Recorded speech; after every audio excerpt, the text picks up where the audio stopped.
Now, in this video, I'm going to talk to you guys briefly about proportions. Proportions is something you have seen before, so this video is meant as a refresher. Okay. Now, what is a proportion? A proportion is simply when you have two ratios that equal each other. Now, since you guys know your fractions very well, I'm just going to get to the point. So here is what I mean.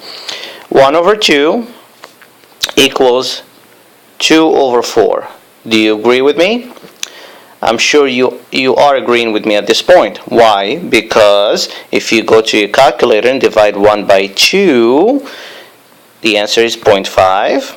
And if you go to your calculator and divide 2 by 4, you still get 0.5. Okay? And this is what I mean, same ratio. Even though the numbers look different, the ratio is always the same. Okay? Alright, so let me back up here a second. Alright, so another important thing that you guys need to learn about fractions is the cross multiplication thing, okay? Now, what's 1 times 4? The answer is 4, right? And what's 2 times 2? The answer is still 4. So every time you have two fractions that equal each other, when you cross multiply them, they will always equal each other. If they don't, that means those fractions are not equal each other, okay? Now, the practice we're going to do next will be about figuring out one number or the other, okay? And that's fairly easy. I'm just going to show you a little trick. Alright, so let's do this. Now, let's say you have, actually let's take different fractions here. Let me do another fraction. So let's say you have 3 over 4 equals x over 16, okay?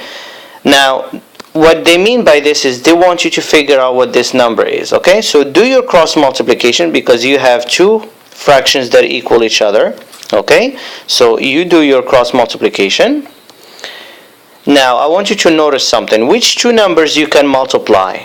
It's only the 3 and the 16. Here, the 4 and x, you can't multiply them because you don't know what x is. So go ahead and multiply 3 and 16, and the answer is 48.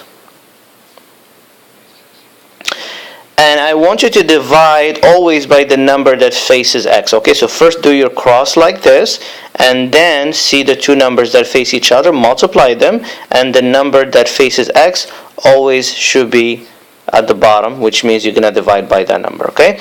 Well, so what's 48 divided by 4? The answer is 12. So the missing number here was 12.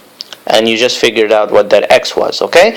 So if you want to verify your answers, here is what I want you to do. What's 3 times 16? It's 48.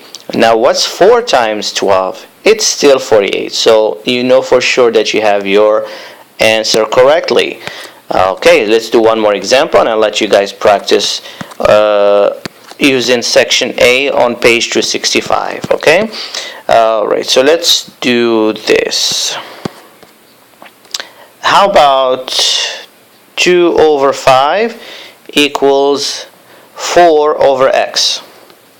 Okay, so now in this case you have x at the bottom. Again, it shouldn't be an issue. I want you to do your cross multiplication.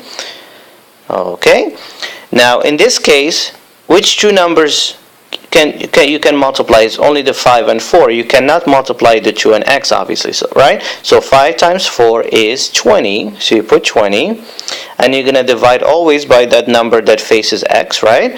And in this case, it happens to be 2. So you divide by 2. So what's 20 divided by 2? It's 10. So that missing number was 10. Okay, now let's verify our answer. What's 5 times 4? Is 20. And what's 2 times 10? Is 20.